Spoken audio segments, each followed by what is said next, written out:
Introduction, a comprehensive guide to holistic psychology. How to do the work is a tribute to holistic psychology, a revolutionary approach to mental, bodily, and spiritual healing. It's an empowering movement dedicated to the everyday practice of building your own well-being by breaking harmful habits, healing from the past, and forming your conscious self. Holistic psychology focuses on the mind, body, and spirit in order to heal unresolved emotional scars and rebalance the body and nervous system. This practice provides you the ability to transform into the person you've always been deep down. It tells a fresh, fascinating story in which physical and psychological symptoms are understood as signals rather than lifelong diagnosis that can only be handled. It's a story that gets to the bottom of chronic pain, tension, exhaustion, anxiety, gut dysregulation, and nervous system imbalances that traditional Western medicine has long disregarded or neglected. It explains why so many of us feel trapped, disconnected, or lost. It provides practical methods to help you form new habits, understand others' behavior, and let go of the notion that your worth is dictated by anybody or anything outside of yourself.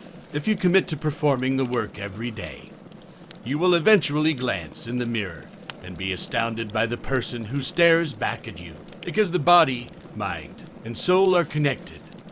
These holistic methods, exercises that harness the power of the physical with breath work and body work, psychological, are changing your relationship to your thoughts and past experiences, and spiritual, by connecting to our authentic self and to the greater collective, are effective.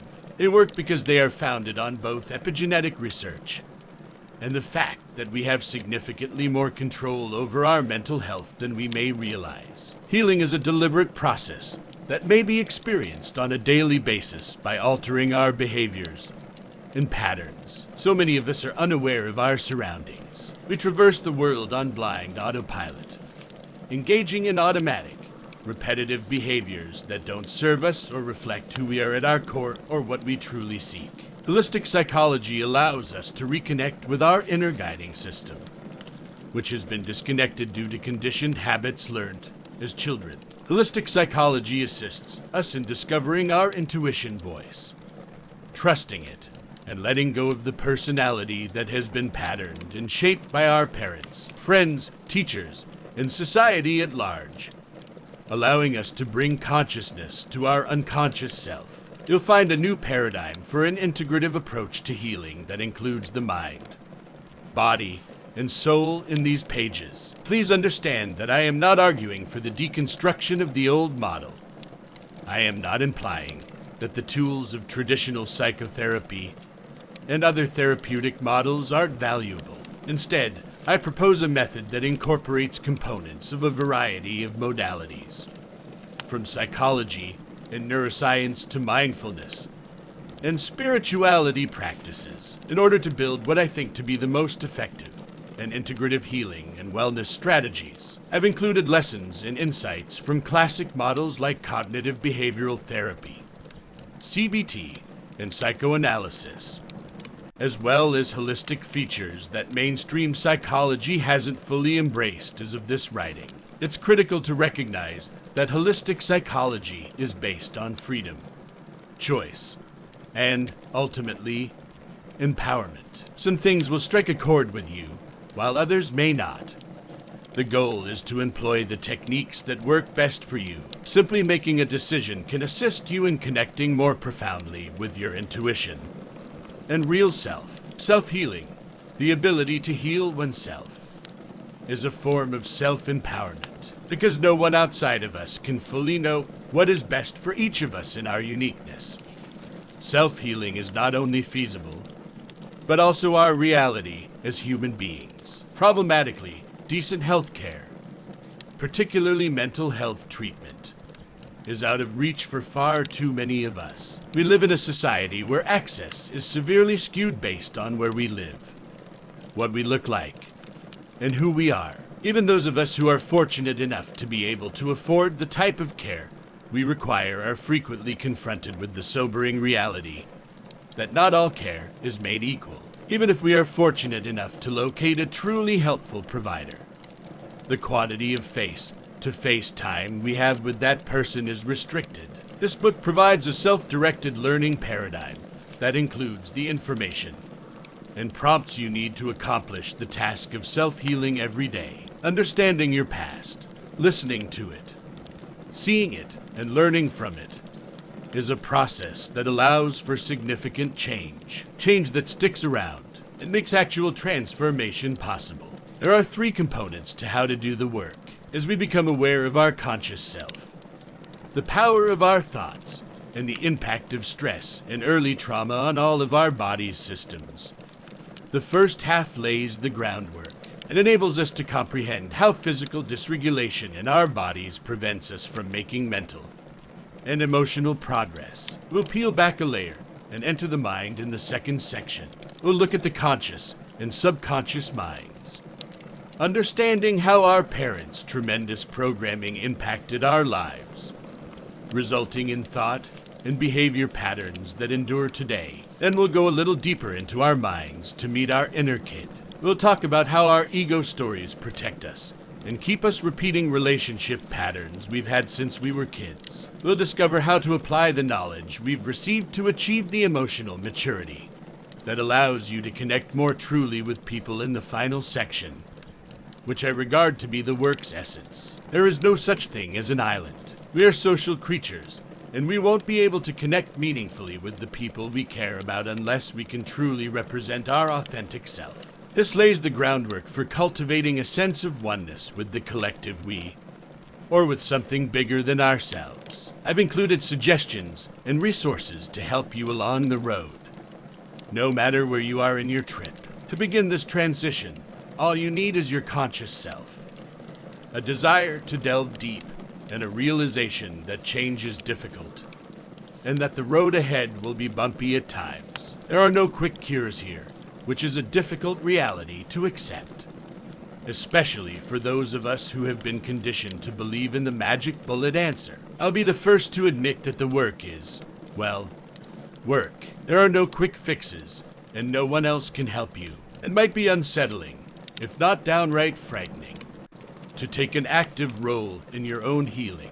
Learning who you are and what you are capable of is, in the end, one of the most transformational and empowering experiences we can have. Some people who follow my work say I provide realities wrapped in warm, cozy comforters. I take that as a compliment, but let me be honest.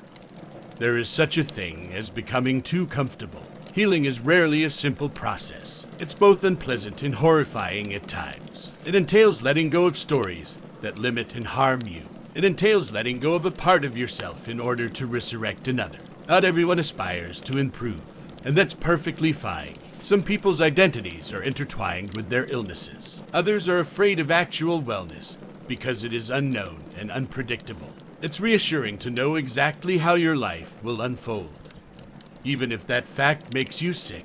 Our minds are seeking for familiarity machines. The familiar feels safe until we learn to accept suffering as an essential part of the transformation process. You'll know when you're ready to embark on this adventure. Then you'll doubt yourself and want to give up. It's critical to stay engaged and keep repeating the practice until it becomes a discipline at this point. That discipline will eventually turn into confidence, and confidence will turn into change, and change will turn into transformation.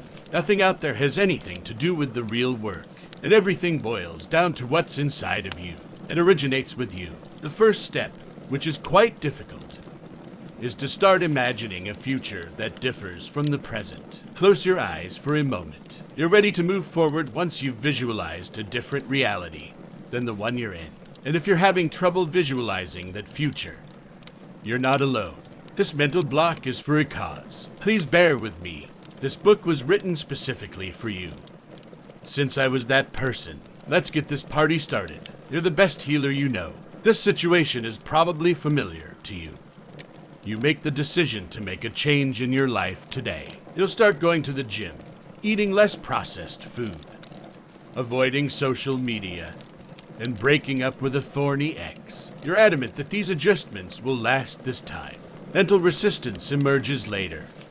It could be a few hours, days, or even weeks. You begin to feel physically unable to refrain from drinking sugary beverages. You don't have the energy to go to the gym, but you feel obligated to send a brief text message to a certain ex to let him know you're still alive. The mind begins to shout at you with plausible stories to keep you in your familiar existence, pleading with you to take a vacation, with emotions of fatigue and heaviness. The body connects with the mind. You can't do this.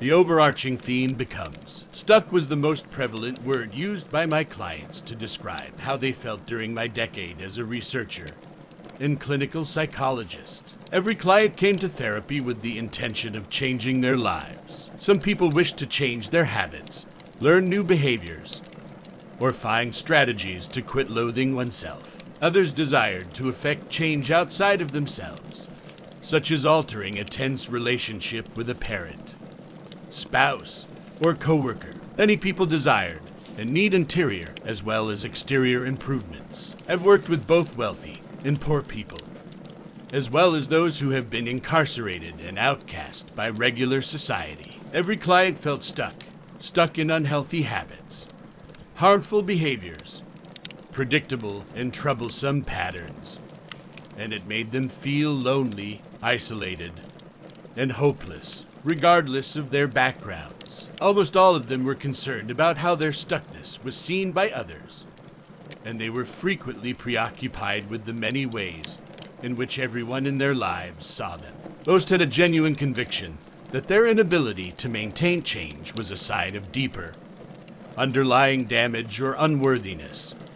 As many put it, my more self-aware clients could frequently see their harmful patterns and even visualize a clear path to change. Few, however, were able to make the leap from knowledge to action. Those who saw a path out felt ashamed of their instinctive reversion to undesired behavior patterns. They were embarrassed that they knew better, but couldn't do something about it, which is why they ended up in my office. Even my assistants were frequently ineffective. For the bulk of my clients, 50 minutes of treatment each week did not seem to be enough to make a difference. Some people grew so dissatisfied with this unfulfilling cycle that they quit going to counseling. Despite the fact that our time together benefited many people, the improvements were excruciatingly slow. A session might appear to be quite fruitful, yet the same client would return the following week with the same set of difficulties. Many clients had amazing insight in therapy, piecing together all of the patterns that had held them back, and then found themselves unable to resist the innate draw toward the familiar in everyday life outside of my therapy office. They could recognize the problems in the past, but they lacked the ability to apply that knowledge to their current situation in real time. People who had profoundly transformational experiences, such as intensive retreats or mind-altering ayahuasca ceremonies, and then lapsed right back into the old, undesirable behaviors that had prompted them to seek answers in the first place exhibited similar tendencies. Many of my clients wondered aloud, what is wrong with me? Because they couldn't move forward after witnessing something so clearly transforming. Why can't I make a different decision? What I realized is that counseling and one-of-a-kind transforming experiences such as ayahuasca ceremonies can only get us so far on the road to recovery. To effectively effect change, you must commit to making new choices on a daily basis. To achieve mental well-being, you must first become an active participant in your own recovery on a regular basis. The more I looked about, the more I saw the same frustration among my group of friends, even if it wasn't related to my profession. Many of them were on sleep aids, antidepressants, and anxiety medications. Some people weren't officially diagnosed with a mental disorder, but they were expressing many of the same symptoms in seemingly normal ways, such as hyperachievement, continual travel, and excessive social media participation. These were the students who received straight A's, completed assignments weeks before they were due, ran marathons, acquired high-stress careers, and succeeded in high-pressure situations. I was, in many respects, one of these people. I had first-hand experience with the limitations of the standard mental health care model. When I was in my 20s, I was suffering from near-constant panic attacks as a result of my mother's bad heart condition. Anti-anxiety medicine got me through, but I still felt listless, distant, and exhausted as if I were much older than my years. Even though I was a psychologist, someone who was supposed to help others comprehend their inner world, I remained a mystery too, and unable to properly help myself. I trailed in Philadelphia. I was born into a regular middle-class family. My father had a regular 9-to-5 job, while my mother took care of the house. Every morning, we ate breakfast at 7 a.m., and every evening, we ate dinner at 5:30 p.m. Family is everything, the family motto declared, and by all accounts, it was true. We projected an all-American image of middle-class normalcy, an enjoyment that obscured the reality. We were, in reality, a sick family. My sister had life-threatening health problems as a child, and my mother struggled with phantom pains that kept her confined to bed for days. Despite the fact that my family never discussed my mother's illness openly, I was aware of it. I was aware that my mother was in pain. I had a feeling she was sick because she was in suffering. I knew she wasn't there. I was aware that she was easily distracted and prone to anxiety. My emotional world may easily be forgotten in the midst of all the tension. They called me a happy accident because I was the third and last child. My siblings are much older than I am. My brother was voting by the time I was born, and they have never really shared my experiences with me. As many of you know, even if you grew up in the same house, your childhood is never actually the same. My parents jokingly referred to me as their Christ kid. I slept well, didn't cause many problems, and stayed out of trouble for the most part. I was a really active child with a lot of energy, who was always on the go. I realized early on that the best way to relieve any weight of my existence was to be as close to perfect as possible in all of the areas where I knew I had excelled. My mother was not a particularly communicative person when it came to her feelings. We were not a particularly touchy family, and physical contact was kept to a minimum. I love yous were inconsistent in my upbringing, according to my recall. In fact, the first time I recall hearing those words spoken out was when my mother was in her early 20s and undergoing heart surgery. Don't get me wrong, I had an intuitive sense that my parents adored me. My mother's parents, I subsequently discovered, had been cold and aloof in their own shows of love and care. My mother, who had been a wounded child herself, had never been shown the love she so desperately desired.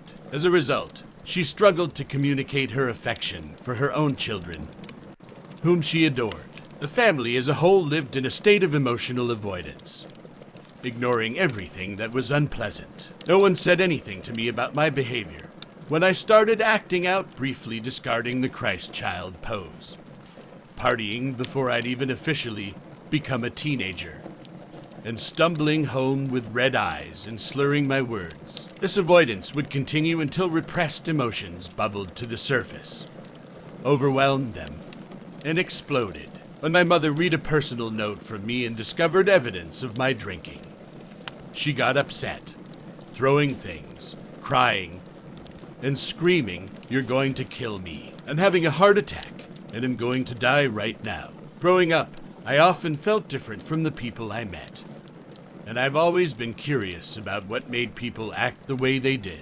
And surprisingly, I eventually decided to pursue a career as a psychologist. I didn't just want to help people, I also wanted to understand them. I wanted to be able to point to study and say, "See, it's for this reason that you're the way you are. This is the reason I'm the way I am." That fascination led me to Cornell University, where I studied psychology, and then to the New School for Social Research in New York, where I completed a PhD degree in clinical psychology. I was required to conduct research as well as deliver therapy as part of the program's scientist-practitioner model. I was a sponge, enthusiastically taking up all I could about different methods to therapy, knowing that I wanted to practice in a way that actually helped individuals understand themselves and heal. There, I learned cognitive behavioral therapy, CBT, a highly prescribed and goal-oriented standardized method to counseling. Clients frequently focus on one issue during CBT sessions, such as depression, anxiety in crowds, or marital problems. The goal of this technique is to assist a patient in identifying the faulty thought processes that underpin their behavior, which can help some people find relief from persistently troubling sentiments. The CBT approach is founded on the idea that our ideas have an impact on our emotions, and as a result, our actions. A cascade of emotions that fills our bodies and persuades us to act in specific ways changes when we change our relationship with our ideas, which is a cornerstone of the work in this book.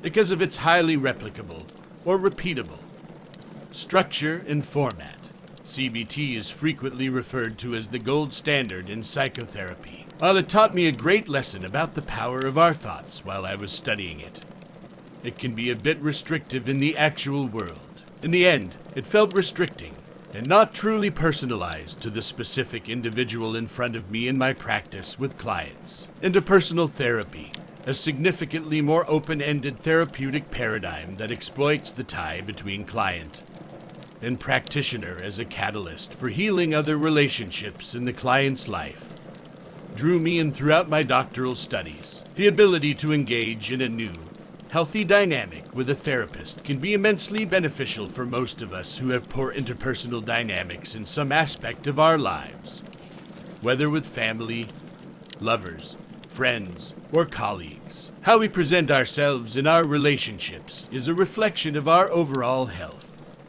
and it frequently reflects how we present ourselves in life, a concept we'll cover throughout this book. We embrace the notion that our relationships are modeled on our early bonds with our parent figures in the holistic psychology framework, an active behavior modeling called conditioning, which we shall learn more about in Chapter 2. During my education, I studied psychodynamic approaches, which are mental theories that imply people are driven by forces within themselves, at both the New York Psychoanalytic Society and Institute and the Philadelphia School of Psychoanalysis.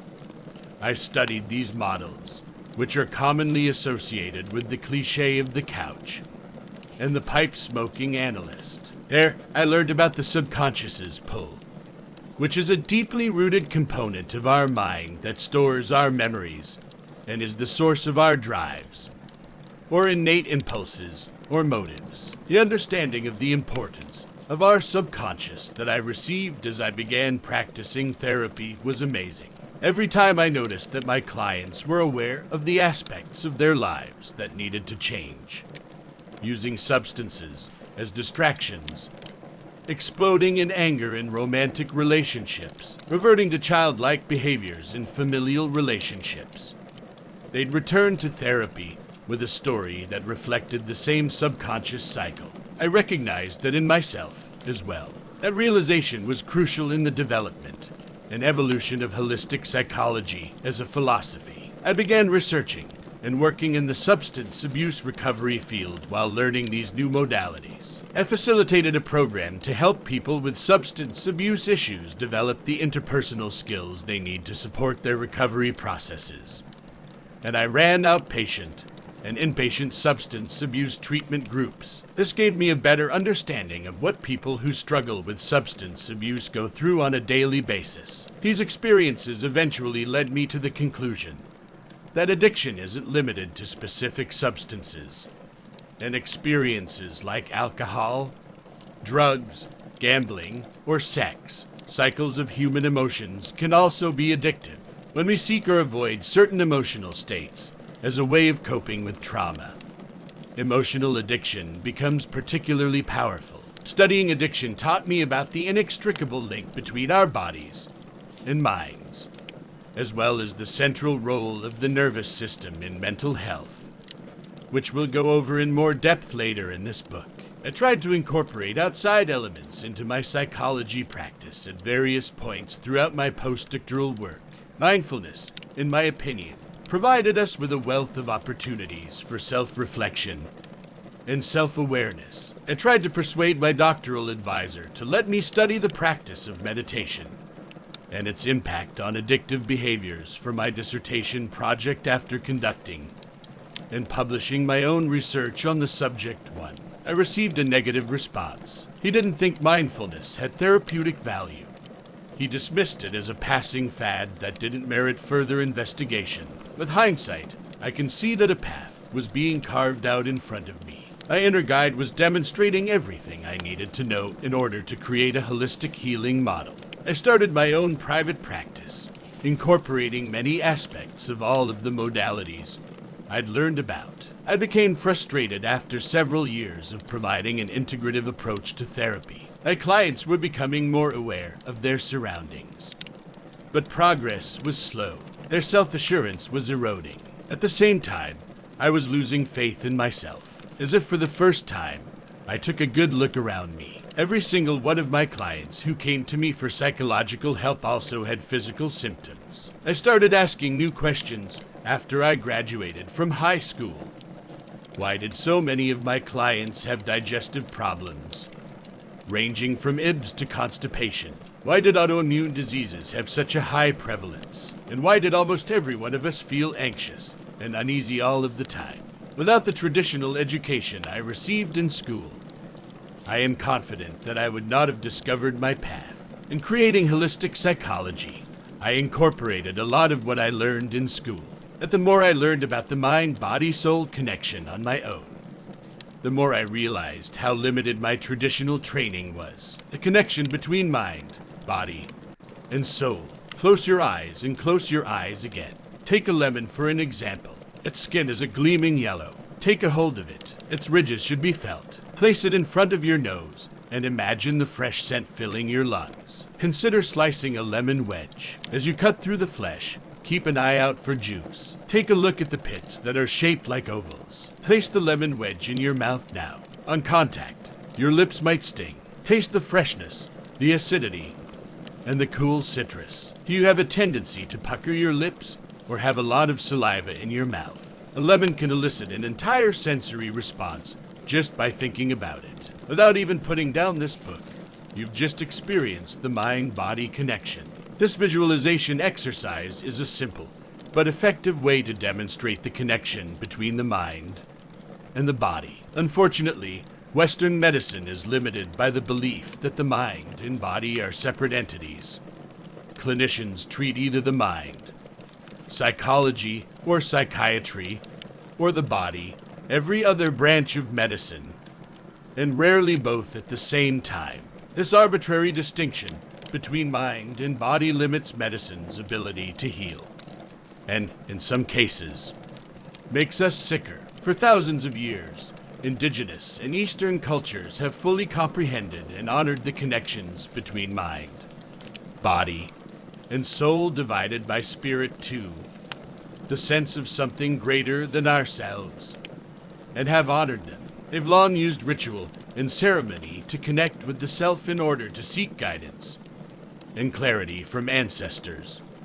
And they've operated on the basis of an inner knowing that a whole person is made up of interconnected parts. This link has long been dismissed as unscientific by mainstream Western medicine. René Descartes, a French philosopher, used the term mind-body dualism to describe a literal separation of the mind and body in the 17th century. 400 years later, this dichotomy still exists. We still treat the mind as if it were a separate entity from the body. If you're sick psychologically, you'll see one type of doctor, have one set of medical records, and wind up in one type of hospital. If your symptoms are classified as physical, the process will be very different. We learned more about human biology and the ways in which items in our surroundings, viruses, bacteria might harm us as technology improved in the 19th century. Medicine was transformed into an area of intervention. A physician is present to control symptoms, either by removing them, by surgery, for example, or treating them via prescription medicines with known and unknown side effects. We try to mute the body rather than listen to it. After all, Symptoms are the body's method of communicating with us. We frequently endure new damages as a result of repressing symptoms. The concept of a whole person approach to treatment has been abandoned in favor of symptom control, which has resulted in a vicious circle of dependency. It's what I call the Band-Aid approach, in which we treat particular symptoms as they develop rather than addressing the root reasons. The science of the mind or soul, psychiatry used to name itself. The focus of psychiatry has shifted dramatically in recent years. You're significantly more likely to be asked about a family history of mental illness and given an antidepressant prescription than you are to be asked about childhood trauma or given nutrition and lifestyle advice. The American Psychiatric Association's Diagnostic and Statistical Manual of Mental Disorders, DSM-5 methodology, which collects symptoms as a way to a diagnosis, typically a disease that is hereditary or organic in origin, rather than environmental or learned, has been fully embraced by the discipline. We naturally imagine our illness to be a part of who we are when we assign a hereditary reason. When we are diagnosed, we lose motivation to change or investigate root issues. A label is something with which we can identify. This is my identity. We've believed in hereditary causes of diagnosis since the turn of the 20th century, a view known as genetic determinism. Our genes and thus our health are decided at birth. According to this hypothesis, because of the blind luck or misfortune of our DNA, we are destined to inherit or be immune to certain diseases. The role of family origins, traumas, habits, or anything else in the environment is ignored by genetic determinism. We are not active players in our own health and fitness in this dynamic. Why would we want to be? It's not required to look at anything other than our DNA if something is predestined. The story becomes more complicated as science learns more about the body and its interactions with the environment around it in all of its manifestations, from our diet to our relationships to our racially oppressive systems. We are more than just expressions of coding. We are the result of a stunning diversity of interactions, both within and outside of our control. We can take control of our health if we see beyond the notion that heredity is destiny. This enables us to understand how choiceless we were previously and empowers us to make meaningful and lasting change. During my training, I witnessed this choicelessness personally. I was also taught that psychiatric diseases are genetic, that every one of us is born with a destiny written in our DNA, and that there is little we can do about it. My role was to list symptoms: insomnia, weight gain, weight loss, anger, impatience, and sadness, and make a diagnosis, which I would then try to cure with a supporting relationship through therapy. If that wasn't enough, I could recommend the patient to a psychiatrist for psychotropic drugs. Those were the alternatives. There were no conversations about the role of the body in what we called mental disease, and we were never advised to use terms like healing or health.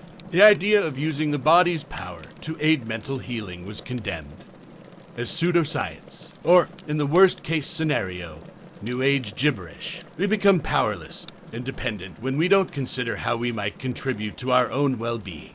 The message we acquire is that we are completely at the mercy of our bodies, and the only way to feel normal is to entrust our health to physicians who own the magic bullets that will cure us, who know all the answers, and who can save us. However, the reality is that we are becoming increasingly ill. As I began to question the existing quo, I realized that we are unable to change because we are not being told the complete story of our human life, the ability to change. Right now, there is an awakening taking place. We no longer have to accept the faulty genes story as our fate. According to new research, the genes we inherit are not fixed.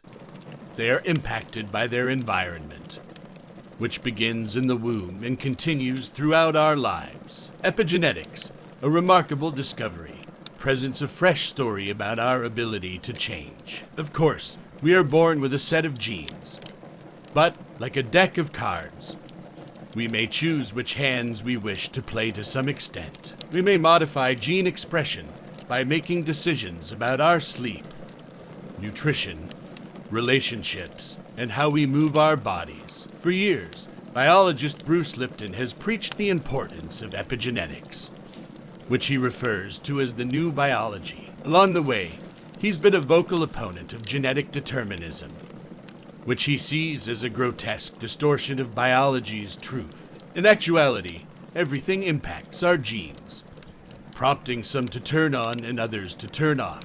From the amniotic fluid that surrounds us in the womb to the words we hear from our parent figures. As children to the air, we breathe to the chemicals we ingest. At birth, we are given a genetic code. However, our environment has an impact on gene expression and repression. To put it another way, our life events change us on a cellular level. Epigenetics has changed us away from the disease management approach and toward a new paradigm that acknowledges the impact of our daily environment on our health. As a result, we may now see ourselves as active players in our own well-being. This applies to both our physical health and our chance of developing diseases like diabetes and cancer, as well as our mental and emotional well-being. Epigenetic factors have an important part in the progression of mental disorders. This is demonstrated in research with identical twins, in which one twin develops a significant mental illness, such as schizophrenia or bipolar disorder, while the other does not. Studies of stress, beginning in the womb and its link to the development of mental diseases later in life, demonstrate the fundamental ways in which our environment influences every aspect of the body, including the brain, which is its most powerful organ. Dr. Gabor Mate, an addiction and trauma specialist, has written extensively about the deep imprints that emotional stress left on the structure of the brain, resulting in a variety of physical and psychiatric diseases. For me, the knowledge that genetics are not destiny was a life-changing realization. I assumed that because my family was sick, I would be sick as well. I was able to rethink my perception of my own body thanks to the epigenetic perspective. I may have inherited some of my family's habits, but that didn't mean I had to adopt them. Epigenetics has been found to have a generational impact in studies. The lives of our forefathers and mothers shaped their DNA, which in turn shaped ours. That means our lives, the good and the bad, the tragedy and the joy, do not cease with us, but are passed down. In lab tests, mice exposed to severe diets or stress showed alterations in their heart and metabolism, as did their offspring, and their offspring's children, and so on. There is proof that this also applies to people. According to studies, the offspring of trauma survivors, including those who are subjected to persistent systemic racism, have health problems identical to their parents, as well as higher incidence of various diseases. How do we break the cycle if the genes we received were tainted by the experiences of previous generations? Some environmental elements are beyond our control.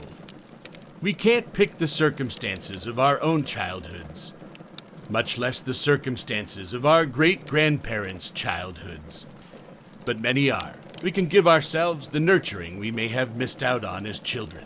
We can learn to form stable ties with ourselves and develop the ability to produce a sense of security. What we eat, how often we exercise, our state of consciousness, and the thoughts and beliefs we convey are all things we can modify. This is really what the whole new biology is all about. Dr. Lipton said, remove the phrase "you are a victim of life" and replace it with "you are the producers of your life." We are more than our genetic makeup. Once we realize this, the old deterministic technique of recircuiting broken wiring through interventions like medication and surgery appears to be ineffective. We can and should assist in the healing of our bodies and brains in order to achieve personal well-being. The effect of placebo. The more I understood about epigenetics, the more I became interested in healing and transformation books. I learned about the placebo effect, which is a concept that indicates the ability of an inert substance, such as a sugar tablet, to alleviate disease symptoms. I've always been fascinated by accounts of people experiencing spontaneous remission and conquering the most debilitating illnesses, which seemed impossible to overcome without medical help. Even still, these tales always seemed outlandish. They appeared to be more miracles than scientifically valid. The placebo effect is mainstream science's acknowledgement that the mind may cause genuine, observable changes in the body, and illnesses ranging from Parkinson's disease to irritable bowel syndrome. A strong placebo effect has been shown. Some of the most powerful reactions have been reported in depression studies, where participants who think they are taking antidepressants but are actually taking sugar pills report feeling better overall. The placebo effect can be felt even if you aren't unwell. In a study conducted at the University of Glasgow, researchers informed 15 runners that they were being given doping medications and then asked them to compete in a race. Despite receiving merely saline injections, the athletes' race timings improved dramatically. When our bodies anticipate getting well, they send out signals to begin the healing process. Hormones, immunological cells, and neurochemicals are all released during this process. The placebo effect demonstrates that we often get better or feel better when we believe we will. It's a tribute to the mind's ability to influence the body through suggestion. However, there is a downside to this. It's known as the nocebo effect, and it's the evil twin of the placebo effect. This happens when our thoughts make us worse rather than better. Researchers frequently tell people that the drugs they are taking have awful side effects when they are actually taking a sugar tablet to explore this impact. Many people, believing they were taking an active drug, began to suffer the negative effects that had been warned about. In the 1970s, a physician accidentally told a patient who had been diagnosed with esophageal cancer that he had 3 months to live outside of a lab, which was a prominent and extreme illustration of the perils of the nocebo effect. An autopsy found that the guy had been misdiagnosed. There was no indication of cancer in his esophagus when he died a few weeks later. He died, it seems, though it's impossible to be certain because he believed he was about to die. I feared he had cancer, his doctor later remarked in an interview. He was convinced he had cancer. Everyone around him assumed he was dying of cancer. Did I take away hope in any way? A 26-year-old man who was participating in an antidepressant clinical trial was brought to the hospital after an attempted overdose in another documented example of the nocebo effect from 2007. He took 29 of the tablets he'd been prescribed for the study after a quarrel with his girlfriend. His blood pressure had dropped to dangerously low, near-death levels when he arrived at the hospital, and he was sweating, shivering, and breathing fast. Once he was stabilized, the physicians tested him and discovered no signs of drugs in his system. When a clinical trial doctor arrived at the hospital, he discovered that the young guy had been in the placebo group, which meant that he had received a non-active pill. He had overdosed on his own nasty ideas and wishes. It seems holistic psychology is a type of psychology that focuses on the whole person. For me, learning about the link between mental and physical health was transformative. I was driven to start learning and studying as much as I could about our capacity for full body healing after understanding that we actively contribute in our mental well-being, or lack thereof, with every choice we make. The burgeoning study of psychoneuroimmunology taught me about the wide-ranging impacts of chronic inflammation on the brain. So many great philosophers introduced me to the importance of diet and its effects on the gut ecology, which communicates directly with the brain. I was fascinated by the new science of polyvagal theory and the nervous system's involvement in mental and physical health. All things we will tackle later in this book. What we're learning is incredible. We're going through a tremendous transition in how we think about what makes us sick and how we can get better. As I removed my head from the stacks of books and research papers, I realized that my understanding of my role in my own health was being shaped by that knowledge. I wanted to combine what I'd learned in conventional psychology with the latest research on mind-body healing. I developed the tenets of holistic psychology from this approach, which are primarily aimed to address all elements of the person, mind, body, and soul. The following are the basic tenets of holistic psychology. 1. Healing is a continuous process. You can't travel anywhere to be cured. Instead, you must go within. This entails a daily commitment to get the job done. You're in charge of your own healing and will be an active participant in it. Your amount of healing is precisely proportional to your level of activity. The path to meaningful transformation is paved with little, consistent choices. 2. Many things are beyond our control. We do have some power over others, because choice allows healing. Holistic psychology harnesses the power of choice. 3. Holistic tools are easy to use and understand.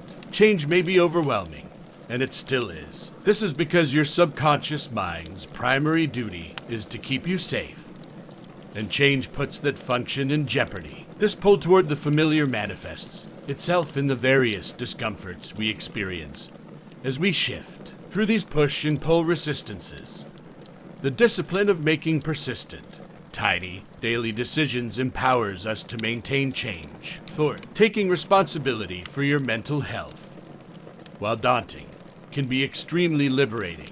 There is a perceptible shift in the collective, with many people becoming increasingly upset with our healthcare systems, injustices, and limits. You would not have taken up this book if you didn't have an instinctive sense that there is more available to you. I'll provide new research that demonstrates the many reasons why the old model no longer works, as well as a roadmap for implementing this new mental wellness model. I am continuously in awe of the outpourings of gratitude and stories of resilience and healing as I share the idea and techniques of holistic psychology with a growing group of individuals. I can't tell you how many tears I've shed as I've learned of people's great fortitude and inner power all across the world. One tale in particular stands out in my mind as a particularly miraculous transformation, and I'd like to share it with you. I met a woman called Ally Baisley early on, and she identified herself in several of my lectures about self-sabotage, particularly her need for external affirmation and her struggle to stick to new productive behaviors. Most importantly, she was able to perceive her life more clearly after realizing that her deepest traumas were caused by her violating her intuitive self, or actual self, rather than by others. It was as if someone was putting a light on the shadows that were causing me so much grief for the first time. She later wrote, this was a particularly trying time for her, what she would call her dark night of the soul. She recently overcame a scary side effect from a medicine she was using to manage her multiple sclerosis. Her throat became swollen. On her mother's couch, she drifted in and out of consciousness while watching The Price is Right. Her physicians told her that she would probably never be able to work again. No one could explain what was going on, nor my doctor, not my neurologist, and certainly not the pharmaceutical company. Nobody realized how long it would take me to get back on my feet, or if there was one at all. She wrote, she was despondent and fed up with being restricted to her couch. She was desperate to change, but had received no guidance on how to live a healthy life with a chronic illness, or even if such a desire was even conceivable for her. Some people with MS have easy lives, while others lose their ability to walk and may have neurological problems. She had no notion who she would or could be among those folks. Her parents began looking for a wheelchair, accessible condo for her because it appeared that she would never walk again, as her treatment options were restricted and her prognosis was bad. Despite the wide range of outcomes, no one offered Ally advice on how to better manage or perhaps eliminate her symptoms, and no one inquired about her previous depression or childhood traumas. No one ever asked her how she could participate in her own healing because it was not part of mainstream medicine's lexicon of care. Ally had to look into these issues on her own. Ally was surfing through social media on her phone during that low period when she came across my piece about self-betrayal. She was encouraged to take a major step forward after reading about how to cure self-betrayal by regaining your trust in yourself.